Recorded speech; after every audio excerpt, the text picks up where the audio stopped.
Rádio Rio de Janeiro, a emissora da Fraternidade, passa a apresentar Luz na Penumbra, programa que leva ao seu coração a mensagem da doutrina espírita.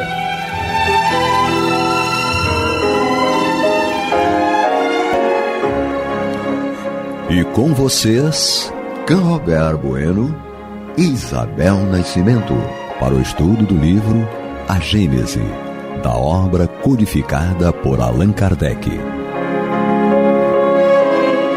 Bom dia, boa tarde, boa noite a todos os que estão nos acompanhando nesse programa Luz na Penumbra, que a gente está aqui reunido, eu, Isabel Nascimento, Canrobert Bueno, para a gente dar continuidade ao estudo do livro da Gênesis. Nós estamos no capítulo 2 e hoje a gente vai começar o estudo do item 3. Você quer cumprimentar os nossos ouvintes, Canrobert? Claro, sempre a oportunidade de interagir com esse povo extraordinário que nos patrocina com sua atenção, com seu carinho, eles que trazem sua participação e a manutenção da Rádio Rio de Janeiro, a rádio que toda família pode ouvir. O nosso muito obrigado por estar nos prestigiando, o nosso muito obrigado por estarem junto conosco nesse estudo, nesse aprendizado.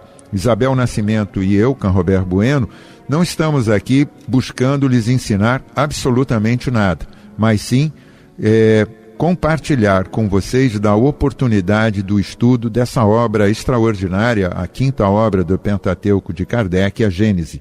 Hoje falando sobre um assunto bastante difícil para todos nós, porque mesmo com todas as explicações do Senhor Kardec, falar de Deus é algo que ainda nos é muito abstrato, muito distante do ser que somos. Sabemos que estamos contidos nele, tanto quanto ele está contido em cada um de nós. Quando no programa passado usamos a alegoria do sol, que acontece para todos, e como a Isabel colocou, que Teresa d'Ávila falava que era como o sol que ia bronzeando cada um de nós. E assim reagimos. Isabel, começamos hoje, depois desse bom dia, boa tarde e boa noite a todos. Espera aí, Canrobert, espera aí. Começamos hoje, eu ainda não concluí. Aqui tem 2 TDAH aqui no estúdio, é muito difícil de fazer a organização, precisa de um maestro. Isabel, na semana passada, antes de entrarmos no estudo do item 3, que é a continuidade do nosso trabalho aqui, ela deixou 2 questões que eu vou pedir que ela nos lembre para ver como é que podemos ir produzindo essa interação. Está contigo, Isabel. Então, eu já estava achando que Canrobert ia começar a ler o capítulo, o item 3, por isso que eu estava pedindo para segurar. É isso, né, Canrobert? Eu acho que a gente está aqui com o nosso público fazendo o que a gente pode chamar, isso até mostra que a gente já é um pouco antigo, uma coisa que na minha época de faculdade se chamava estudo dirigido. É um grupo de pessoas que organizam o estudo. Então é isso. Não temos a pretensão de ensinar nada para ninguém, ainda mais num assunto tão complexo como esse. Mas estamos aqui nesse nosso estudo dirigido. Semana passada eu tinha deixado um convite para os nossos ouvintes. E para você também, Canrobert. Eu perguntava, para as pessoas, mas já que eu vou poder só ouvir a sua resposta nesse momento, eu fiz 2 perguntinhas. Uma delas Canrobert, você já sentiu a presença de Deus através da natureza? Ou de algo que aconteceu na sua vida? Você já sentiu? Olha, nos 2 sentidos. A gente já teve a oportunidade aqui no programa de falarmos dessa existência de Deus, então, em muitas ocasiões, aliás, hoje, a todo momento, graças ao esclarecimento que a doutrina nos traz, desde o Livro dos Espíritos, passando pelo aconchego que o Evangelho nos traz, porque o Evangelho, essa obra terceira do Pentateuco, vem mostrar a nossa intimidade com Deus através desse irmão maior, doce Rabi e o médico de nossas almas, Jesus. E nós estamos falando de Deus aqui e não podemos deixar de entender aquela questão que está lá no Livro dos Espíritos também, quando se pergunta Kardec faz a pergunta aos espíritos, o que Deus colocou de mais perfeito no planeta, modelo e guia, Jesus. A resposta mais curta. Então nós temos esse aconchego ali no Evangelho e encontramos aqui na Gênese, não fazendo qualquer predileção, mas já puxando um pouquinho da sardinha para o nosso estudo, nós encontramos na Gênese essa acomodação entre ciência e fé. Eu não vou falar de religião, porque a religião é a religação com Deus e ela pode vir através das múltiplas religiões que nós temos sobre o planeta. Mas a fé, nesse ser superior, nessa divindade, nesse grande Criador, a gente encontra a todo momento. Até porque, Isabel, me permita eu, na minha pequenez, nós estamos aqui na cidade maravilhosa do Rio de Janeiro, chegarmos à praia e olharmos para o mar, para o oceano. E vamos perceber, Isabel, que a gente já fez um monte de coisa como humanidade. Nos últimos 100 anos, a humanidade desenvolveu-se o que não se desenvolveu desde o início da sua formação enquanto história para poder falar sobre ela. Eu não estou falando da criação do tempo, não. Estou falando da história da humanidade. Tudo que a antropologia, tudo que todas as outras ciências nos trazem para compreendermos o desenvolvimento social, a gente olha para o oceano e pergunta o seguinte, a gente consegue, como falamos aqui já, através de cientistas, de engenheiros extraordinários, de inteligências extraordinárias, produzir um telescópio que está singrando o espaço, além da nossa atmosfera, indo para longe, singrando no vazio do nosso olhar, poético isso, né? E nos manda informações matemáticas que são configuradas como imagens aqui, nos mostrando o que está lá fora. Agora a pergunta, a gente consegue criar o oceano? A gente consegue criar essa natureza que nos envolve, os animais, os pássaros? O corpo humano, Isabel, você é médica, você trata o corpo humano no limite do que a ciência hoje te permite. Avançando, felizmente, com a tua ideia de entender aquela quarta parte que o ser humano é, que é o espírito que está representado por esse corpo, mas enfim, você usa da ciência que te é disponível. Agora você não cria o corpo humano, você vai criar tudo. A gente já falou da reposição, tem tecidos que são criados hoje, semana formados. Semana passada a gente falava sobre isso, né? Agora, ter primeiro, a concepção, vou criar o corpo humano, vou criar toda essa vida, toda... Cara, só uma forma de explicar, é Deus em cada folha que cai de uma árvore, é Deus no amanhecer e no entardecer de cada dia das nossas vidas. É Deus que faz percebermos que não estamos sós nesse universo. Se eu posso dar um spoiler do que a gente vai ler nesse capítulo, eu acho o seguinte, assim, fico pensando. Deus é infinito e superior à nossa capacidade de compreensão, Roberto. A gente só pode percebê-lo através das suas obras. Diante da grandiosidade de um oceano, a gente consegue racionalmente entender como ele se formou? É claro que não. Diante da complexidade de um organismo, de um ser vivo, e aí não só o corpo humano, se a gente vai para o mundo animal e você... eu tenho uma sobrinha que é veterinária e às vezes é muito interessante a gente perguntando, Manu, o cachorro tem esse órgão, é uma anatomia igual, né? E eu gosto de fazer isso para trazer... eu acho que assim, tudo na vida tem que ter uma humildade muito grande, né? Até inclusive para a gente aceitar a presença de Deus é preciso que a gente tenha essa humildade. Mas a gente não tem essa capacidade de compreensão. Então a gente só vai poder perceber Deus através das suas obras, seja da natureza, seja do funcionamento dos seres vivos, enfim. Isso é interessante. Mas então a gente nunca vai conseguir compreender Deus? A gente está num processo evolutivo, né, Cão Roberto? Eu vou dar um spoiler. Não é melhor a gente ler o capítulo para a gente comentar depois, Cão Roberto? Mas eu ainda estou aqui divagando, o programa tá bom, nós estamos nesse estúdio hiper controlado aqui, as coisas acontecendo. Rádio Rio de Janeiro, na Ilha do Governador, da cidade maravilhosa. Aqui, estamos com menos de 10 minutos do programa, ainda estamos com alguma facilidade de tempo. Eu vou buscar duas coisas, Abel. Você sabia que nesse capítulo 2, lá no item 8, nós estamos no 3, você vai ter uma questão que vai te confrontar?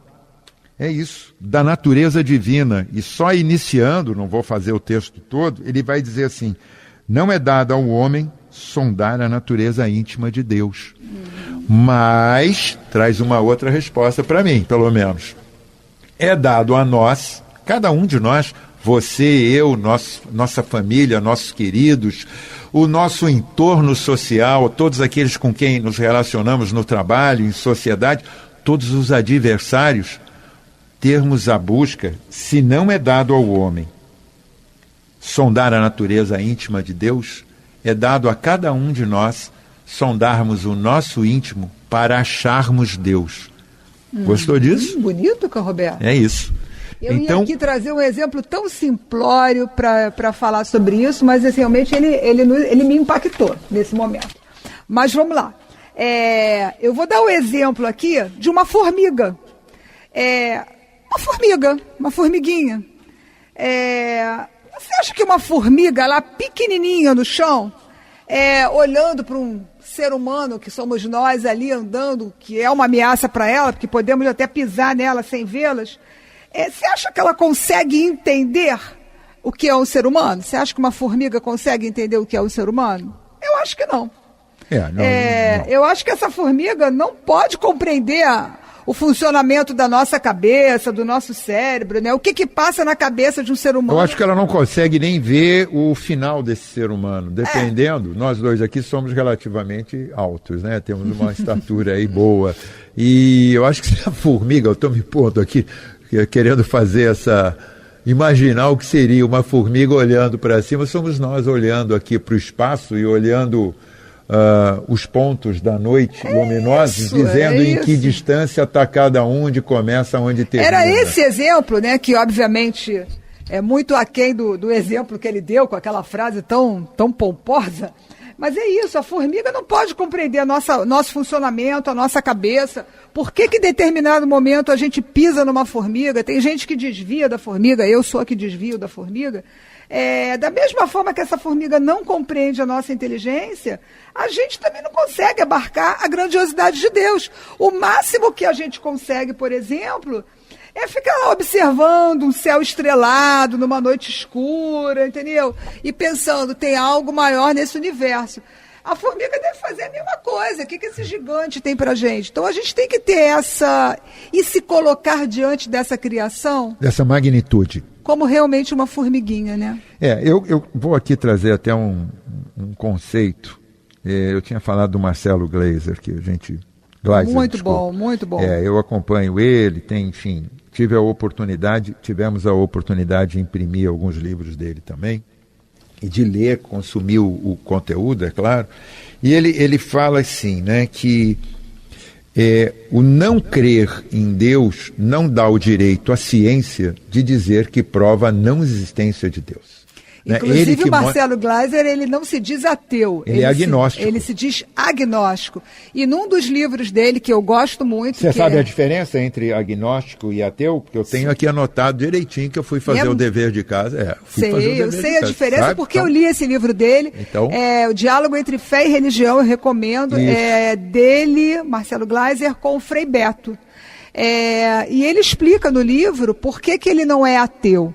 Para ele ser ateu, ele teria que provar que Deus não existe. Porque o ateu, na verdade, ele nega Deus, mas não comprova a não existência dele. E ele, como um cientista, tentou várias vezes, mas nunca conseguiu provar que Deus não... Ao contrário, a partir desse livro que você está falando, e até o momento, por exemplo, da obra que eu gosto muito dele também, que é A Criação Imperfeita, que fica ali naquele jogo de capa, né, imperfeita ou criação perfeita, e que ele trata cosmo, vida e o código oculto da natureza, ele faz uma reflexão, ele coloca assim: Deus é possível.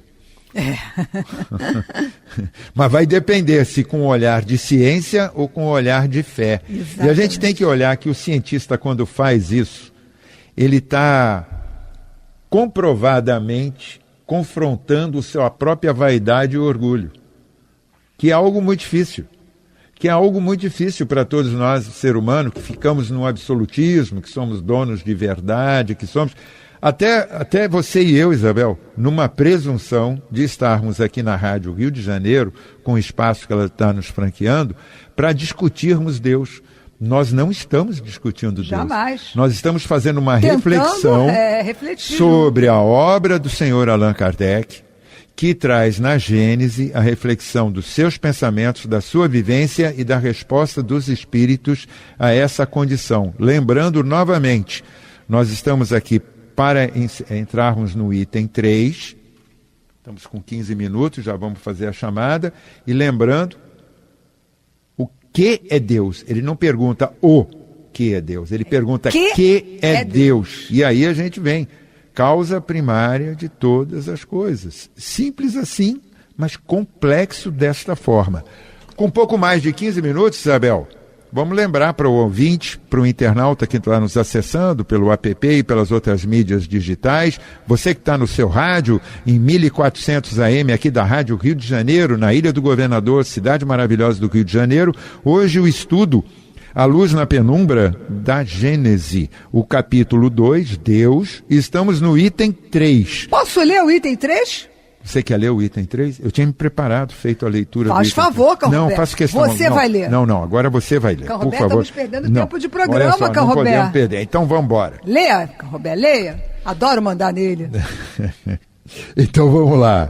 Não discutam, vocês ouvintes, não discutam com o feminino, senão vai perder. Um outro princípio também bastante elementar e passado ao estado de axioma por força da verdade é que todo efeito inteligente deve ter uma causa inteligente. Olha que coisa assim, perfeito, né? Aqui é o professor trazendo a didática, é o cientista trazendo a experiência, é todo um conjunto de um saber que nessa integração com a espiritualidade, nesse amadurecimento de mais de 11 anos que Kardec vai trazendo desde o Livro dos Espíritos até a Gênese, a última obra, que encerra inclusive muito próximo, ele encerra essa obra e muito proximamente vai deixar de estar presente conosco, desencarna, ele traz esse conceito. E aí ele continua. Se alguém perguntasse quem é o inventor de certo mecanismo engenhoso, o arquiteto de determinado monumento, o escultor de tal estátua ou o pintor de tal quadro, que pensaríamos de quem respondesse que todas essas obras se fizeram sozinhas? Quando vemos uma obra-prima da arte ou da indústria, dizemos que ela deve ser o produto de um gênio, porque só uma grande inteligência poderia presidir a sua concepção. Julgamos, no entanto, que ela foi feita por um homem, porque reconhecemos que a obra não está acima da capacidade humana, mas ninguém terá a ideia de dizer que ela saiu do cérebro de um idiota, de um ignorante e menos ainda que ela é trabalho de um animal ou produto do acaso. Quer comentar, Isabel? Lembrando aqui, eu gostaria só que você me ajudasse, a questão quando ele coloca aqui o cérebro de um idiota, ele não está sendo pejorativo, como usamos o termo do idiota hoje, a idiotia... É técnico, é científico mesmo, é o tema de idiotia de uma demência, de uma incapacidade, era a palavra que se usava. Então não é uma forma pejorativa, um xingamento, nem nada. Ele está trazendo aqui um termo que era usado ao século XIX para dar, como a medicina explicava à época, a idiotia, que era a incapacidade intelectual de pensar, exatamente. Né? Assim, eu acho que, até porque a gente fala muito aqui, e a gente pensa também muito e fica empolgado, querendo dividir com vocês aqui as reflexões. Se eu tivesse que sintetizar esses 2 parágrafos que você leu agora, para mim, assim, acho que Kardec ressalta, primeiro, que o orgulho humano é que impede muitas pessoas de aceitarem Deus. Porque a gente quer entender tudo de forma muito absoluta, né? E a gente tem que entender, a gente não tem as respostas de forma absoluta. Você lembra lá no passado? O que o pessoal acreditava que a Terra era? Ela era plana, redonda, você lembra disso? Você que é a enciclopédia de saberes, Canrobert? Nossa, teve a perseguição a muitos cientistas, não precisamos aqui ficar nominando, mas primeiro, que a Terra tinha deixado de ser o centro do universo. E que nós orbitávamos em torno do Sol e não ao contrário, que era o Sol que nos orbitava. A Terra era plana. Sim. Desculpa, né? Ainda existe isso até hoje. Para você ouvinte, para você internauta que está nos acompanhando, para quem um testemunho de quem teve e teve a oportunidade de estar voando em comando, inclusive, você quando está no alto, você percebe perfeitamente as curvas do planeta. Não tem como negar. Essa coisa de que a Terra é plana, acaba ali, que você vai cair e tudo mais. Mas era um conceito. Você imagina, no tempo das buscas, século XIII, século XIV, a busca pelas navegações, o sujeito se lançando ao mar sem saber o que estava no além, né? Então, e foi o tempo que nos permitiu perceber que a gente estava errado, foram os estudos. O que eu queria trazer dessa reflexão? Que o fato da gente, nesse momento evolutivo que a gente vive, não ter compreensão de Deus de forma plena, né? Nossa compreensão de Deus ainda é muito abstrata, limitada. Isso não significa que ele não existe. Concorda? Era o exemplo da formiga. O fato dela não compreender o que um gigante que passa perto dela está pensando, não quer dizer que aquele gigante não está ali.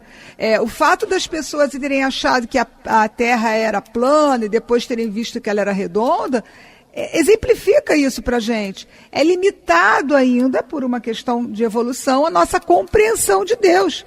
Mas isso não quer dizer que ele não existe. Os cientistas, como você citou há pouco, trazem essa reflexão, tipo, quase dizendo, é até bem provável, né, a existência dele. Então, deixa eu te perguntar uma coisa. Você já esteve lá no Egito? Não tive no Egito. Estava com a viagem comprada quando meu marido desencarnou. Pois é. E aí me veio essa lembrança, não a lembrança triste desse momento que nós tivemos compartilhado contigo, mas que a gente sabe você superou e vem buscando uma superação extraordinária, mas para te lembrar de outro fato extraordinário. A gente falou aqui sobre o James Webb, aquele telescópio mais moderno, foi lançado recentemente, está no espaço. Está lendo 220 bilhões de quilômetros de anos-luz, de outras galáxias. Sim. Agora deixa eu voltar 5.000 anos e perguntar o seguinte: como é que os egípcios levantaram as pirâmides? Olha a perfeição. Os espíritos que aqui chegaram, degredos de outro planeta, para chegarem aqui, para uma reorganização do seu sentido, tiveram a misericórdia divina de chegar aqui e aplicar aquilo que sabiam para produzir um avanço da humanidade. A Caminho da Luz, que é uma obra de Emmanuel, traz muito essa reflexão e essa explicação. Queria deixar aqui no ar, para que todos pudessem buscar. A Caminho da Luz traz uma pegada muito legal. Você quer falar? Eu quero preparar a gente para encerrar o programa, Canrobert. Já estamos aí com 23 minutos. E aí eu queria trazer assim, o que a gente traz de síntese. Ou pelo menos foi o que eu aprendi com esse capítulo. Primeiro, a gente não pode compreender Deus em sua totalidade. Todos nós já sabemos disso. Por quê? Porque ele é infinito e superior à nossa capacidade intelectual. Isso não quer dizer que ele não exista. A gente que não tem capacidade ainda para entendê-lo. Como é que a gente sabe da presença de Deus? A gente tem que estar atento à percepção das obras dele no universo. E para isso, a gente precisa de quê? Que Kardec deixou claro.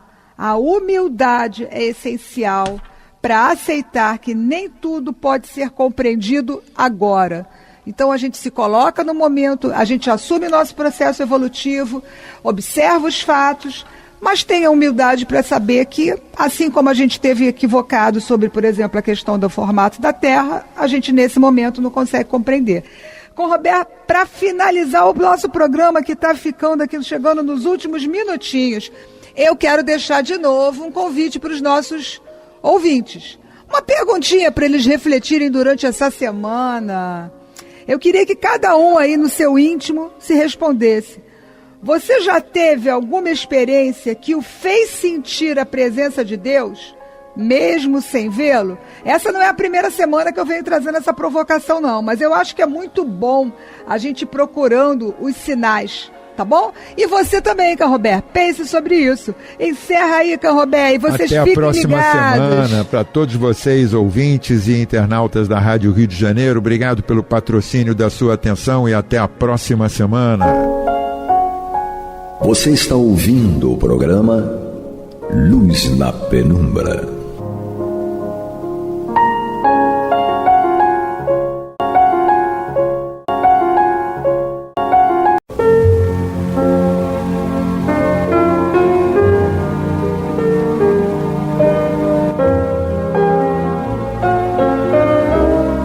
A Rádio Rio de Janeiro está levando ao seu lar e ao seu coração a mensagem consoladora da doutrina espírita, através do programa Luz na Penumbra.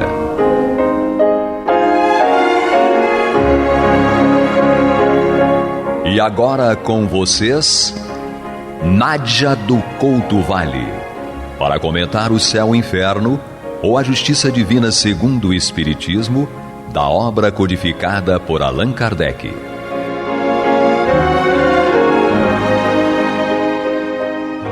Amados e amadas ouvintes internautas, que a paz de Jesus permaneça conosco hoje e sempre. Nós damos continuidade ao estudo desta obra, O Céu e o Inferno, ou a Justiça Divina segundo o Espiritismo, uma obra na qual o nosso querido codificador Allan Kardec inclui as questões básicas no campo da teologia. Portanto, nós temos aqui o início, porque estamos dando início ao estudo desta obra. Estamos no capítulo 2, Temor da Morte, e Kardec nos traz então esses pontos que são próprios da área ou do campo da teologia. Nós já vimos no primeiro capítulo o porvir e o nada, em que o nosso codificador Allan Kardec nos traz uma análise das vertentes religiosas, teológicas, vigentes à época.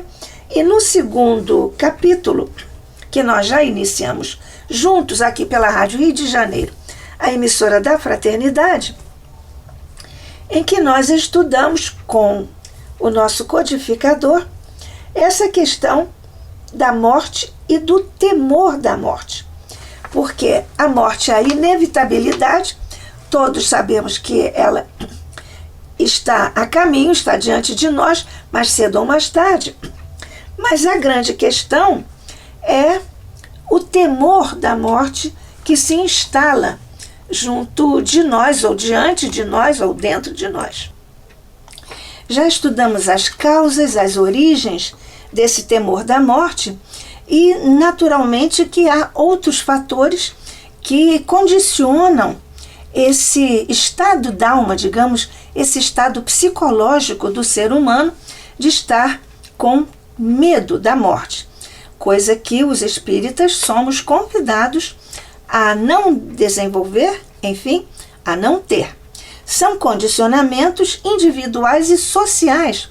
A esse respeito, nós, aliás, já comentamos a questão de fantasias infantis sobre a vida futura, porque com isso inoculam-se os germes do temor da morte já na mentalidade infanto-juvenil, quando se diz que ou pelo menos é dito às crianças e jovens, sob uma forma de se apresentar à vida futura para contentar, adaptar-se às condições, os níveis de inteligências pouco desenvolvidas, ou por falta de conhecimento, de escolaridade, ou mesmo por falta de idade, para que a criatura esteja devidamente amadurecida, para entender que determinadas situações são absolutamente lógicas, naturais,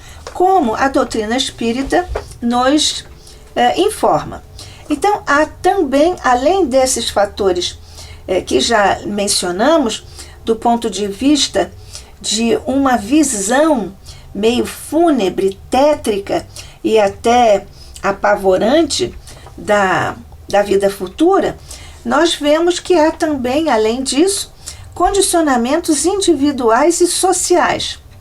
Na verdade, que são, ou pelo menos estão numa linha de lamentar a perda da vida terrestre, como se a vida terrestre fosse exatamente a coisa mais importante na trajetória evolutiva do espírito imortal, quando nós sabemos que o plano espiritual é que é o plano da verdadeira vida do espírito na sua essência, na sua realidade última. Então, esses condicionamentos individuais e sociais dizem respeito ou estão ligados a essa postura de lamentar a perda da vida terrestre. Também de temer a passagem da terra para o céu, ou para o chamado céu, ou pelo menos nas crenças ou crendices que se colocam com relação ao céu, quando nós sabemos que, do ponto de vista do Espiritismo, o céu é um estado da alma, é um estado do espírito que está em consciência tranquila, de acordo com a lei de Deus. Portanto, nós temos ou criamos o céu dentro de nós e levamos o céu para o plano espiritual. Ou temos o inferno dentro de nós e levamos o inferno para o plano espiritual quando desencarnamos. Portanto, essa é uma postura muito ao sabor da postura ocidental, em que nós lamentamos a perda da vida terrestre, da vida material, temos esses medos, esses receios com relação a essa transição da Terra ou do mundo material para o plano espiritual ou para o chamado céu. Isso naturalmente se contrapõe à postura oriental, porque nós todos sabemos e divulgamos até, porque todos pelo menos já ouvimos uma vez dizerem que quando nós nascemos, do outro lado choram, e quando nós desencarnamos, do outro lado sorriem, alegram-se os seres.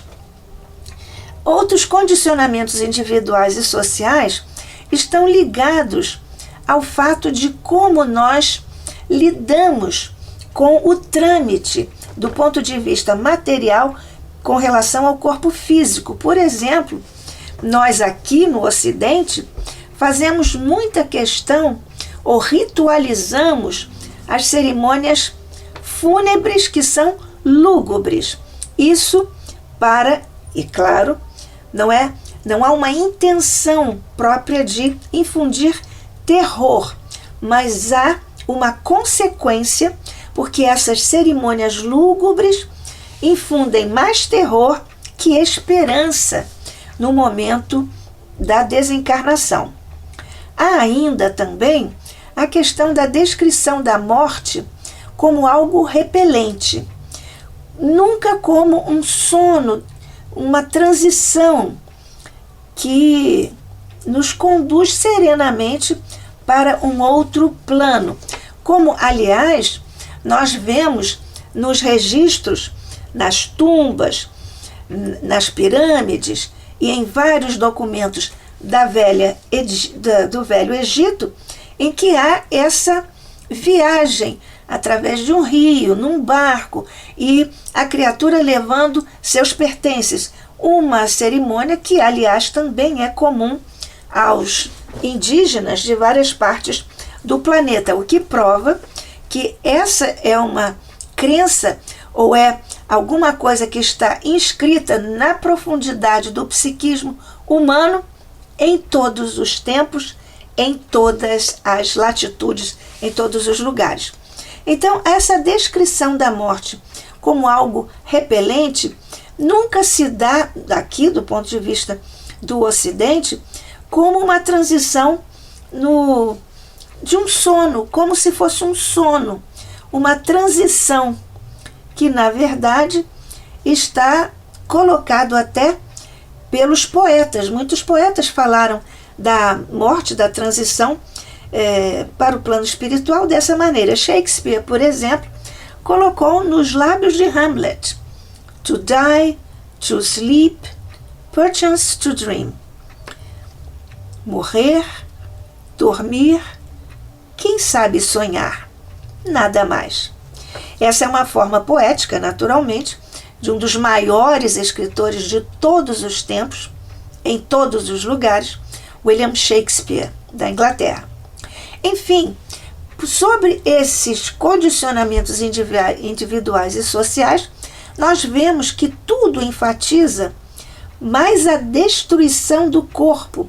É visto como uma coisa hedionda, o corpo como uma coisa hedionda, em decomposição. Não há nenhum simbolismo de libertação da alma nesses ritos ou nesses rituais.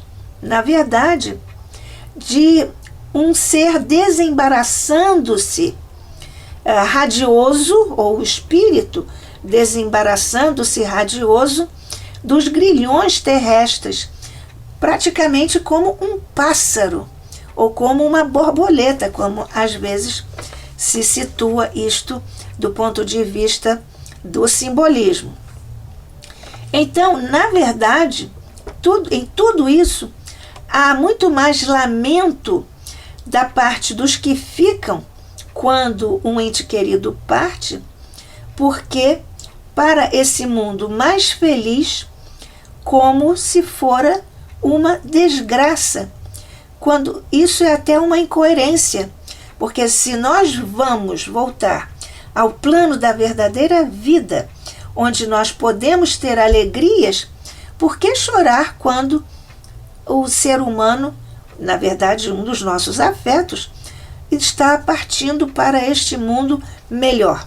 Então, na verdade, uma lástima, porque os desencarnantes perdem os prazeres mundanos, é verdade. E nenhuma referência existe nesses rituais às alegrias além túmulo. Este é que é o ponto em que nós, no Ocidente, trabalhamos contra nós mesmos, contra a nossa felicidade, a nossa serenidade e a nossa desencarnação mais tranquila e também mais serenidade para aqueles que ficam. Porque então, aí está diante de nós, e poderia estar diante de todos, o conceito de que há um futuro brilhante diante de nós depois da morte do corpo físico. Mas há ainda essa visão praticamente materialista que tem como desejo ou como convicção de que só aqui no mundo material é que se pode ter um futuro, e um futuro brilhante. Portanto, não há uma postura que diga respeito à libertação do ser e, portanto, com isso, também aniquilar o temor da morte. Deste ponto de vista, então, nós devemos encará-la, ou encarar a morte, sob o seu verdadeiro ponto de vista, ou seja, penetrar pelo pensamento no mundo espiritual. Como se dá isto? Na verdade, buscando fazer uma ideia mais exata, ou mais exata que nos seja possível, o que na verdade denota grande desenvolvimento e grande aptidão para o desprendimento. Portanto, quando nós estamos buscando fazer esta ideia o mais exata possível do mundo que nos espera no plano espiritual, nós, se conseguirmos fazer isso, e isto é um exercício naturalmente, nós sabemos então que estamos denotando, esse nosso processo dessa busca denota grande desenvolvimento e grande aptidão para o desprendimento da matéria, para o desapego. E nós sabemos que o apego é sempre uma marca, um indício, até uma evidência da inferioridade do espírito, porque fica muito mais ligado às coisas materiais do que às coisas próprias do espírito, de sua natureza e da sua continuidade na trilha evolutiva, na trajetória evolutiva. Nós estamos estudando juntos aqui, eu, Nádia do Couto Vale, e você, amigo, amiga, ouvinte, internauta, no programa Luz na Penumbra, pela Rádio Rio de Janeiro, a emissora da Fraternidade, estudando o céu e o inferno, ou a justiça divina segundo o Espiritismo, e estamos no capítulo 2º desta obra, o temor da morte, falando agora sobre esta diferença de visão, de ponto de vista, de percepção do Oriente e do Ocidente. Como nós estamos no Ocidente, nós estamos aqui analisando o simbolismo de libertação da alma que não está presente nos ritos e rituais dos nossos, digamos, nas nossas cerimônias fúnebres, como dissemos anterior, lúgubres. E tudo então enfatiza, sinaliza, até se concentra no fato de que o corpo vai ser destruído, é uma visão hedionda, desconfortável, o corpo em decomposição e assim subsequentemente. Mas então nós vemos que esta questão do conceito de um futuro brilhante, dependendo do ponto de vista, alguns acham que só aqui no plano material é que se pode ter um futuro, e ainda por cima, um futuro brilhante. Mas do ponto de vista espiritual, e claro, a doutrina espírita nos garante, nos informa e nos prova e comprova isto, o futuro brilhante está sempre além túmulo, porque lá é que nós estamos na nossa verdadeira vida, o plano espiritual, nós espíritos imortais, que somos assim criados por nosso Pai, Deus. Portanto, então, encarar a morte sob seu verdadeiro ponto de vista é penetrar pelo pensamento no mundo material, no mundo espiritual, e sair do mundo material, buscando então fazer, como dizíamos, uma ideia o mais exata possível, o que denota esse desprendimento da matéria e o desenvolvimento e a aptidão para esse desprendimento da matéria. Então, portanto, a orientação devemos concentrar o pensamento não no corpo, mas na alma. E aí, então, nós lastimaremos menos essa chamada perda do corpo, que, na verdade, é tido, enfrentado, considerado como uma fonte de misérias e de dores. Na verdade, o corpo não é um mal, ele é um instrumento abençoado por Deus, uma dádiva que o nosso Pai Celestial nos oferece para que nós estejamos aqui encarnados, atravessando para sermos aprovados nas provas, porque a Terra é considerada uma escola de almas em nossa transição, em nossos esforços sagrados da evolução, para adquirirmos virtudes e eliminarmos os nossos erros, as nossas tendências viciosas. Portanto, aqui nós estamos, desse ponto de vista, falando sobre esta questão fundamental, como Kardec nos aponta aqui no capítulo 2º, intitulado Temor da Morte, no item 2, e também no item 4, quando o nosso querido codificador Allan Kardec nos diz tacitamente: para isso, ou seja, para nos concentrarmos no pensamento, na alma e não no corpo, e que o corpo, então, perece, mas é um instrumento abençoado, mas devemos nos concentrar na alma, que esta sim é fonte da vida, é um ser real, sobrevivente a tudo. E então nós lastimaremos menos a perda do corpo, porque o corpo, afinal, porque é instrumento para nós nos libertarmos de nossas mazelas, ele nos oferece, então, como esse instrumento de purificação, as misérias, mazelas e dores. Para isso, então, diz-nos Kardec, para isso, porém, necessita o espírito de uma força só adquirível na madureza. O temor da morte decorre, segundo Kardec, portanto, da noção insuficiente da vida futura, embora denote também a necessidade de viver e o receio da destruição total. Igualmente o estimula secreto anseio pela sobrevivência da alma, velado ainda pela incerteza.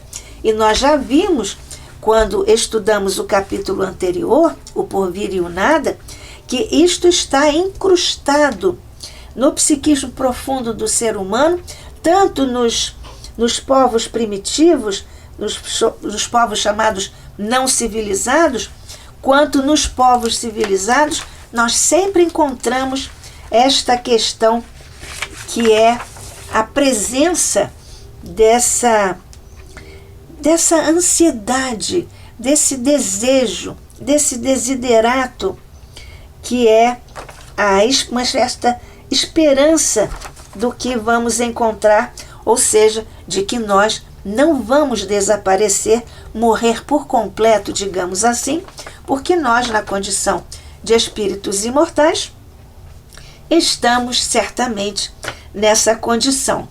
E então, nosso codificador diz mais à frente, agora no item 8 desse mesmo capítulo 2, da primeira parte, Kardec então ainda diz: sem dúvida que muito tempo será preciso para o homem se desfazer desses preconceitos, o que não quer dizer que isto não suceda, à medida que a sua fé, na verdade ele está falando aqui agora da fé, à medida que a sua fé se for firmando a ponto de conceber uma ideia mais sensata da vida espiritual.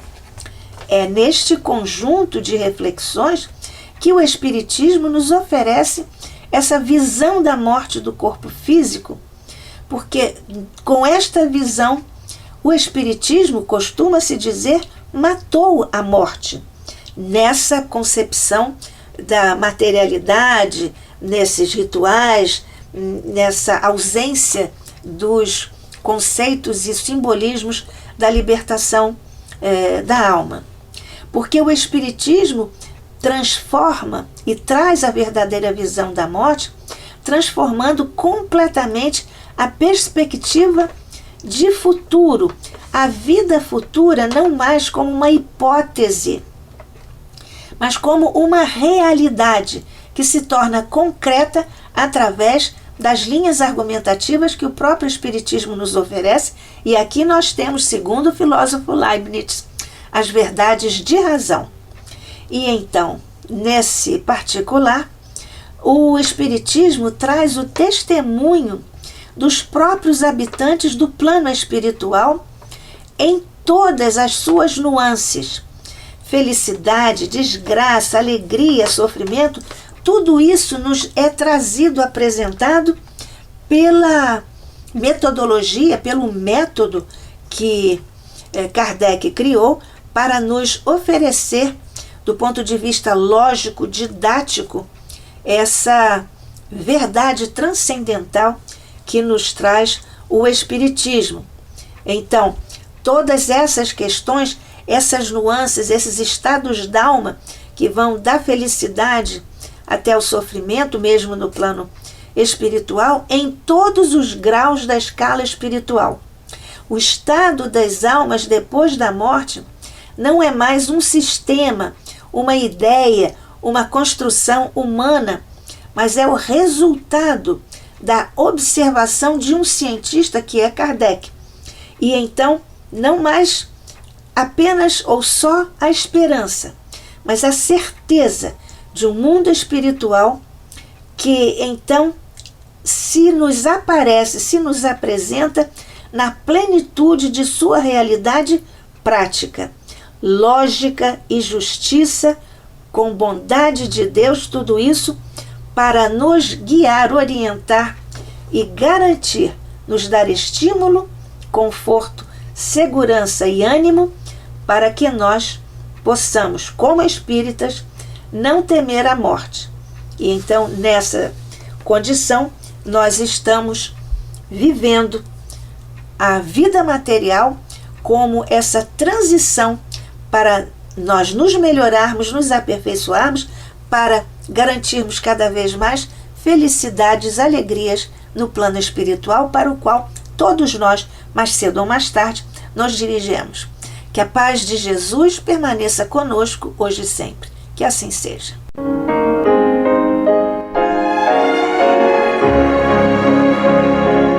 E vamos ouvir agora a prece de encerramento de nosso programa, na voz de Geraldo de Aquino. Jesus, dá-nos coragem para a luta, piedade para os insultos e misericórdia para as injustiças e ingratidões. Limpa nossa alma de inveja e ambições mesquinhas, de ódio e de vingança o nosso caminho. E que dentro em pouco, ao recolher-nos de novo ao calor do nosso leito, para que o sono nos dê a paz e o esquecimento das tristezas humanas, possamos sentir, Senhor, no mais íntimo de nosso ser, a doçura indefinível do Teu amor e a grandeza incomparável da Tua divina presença. Que assim seja.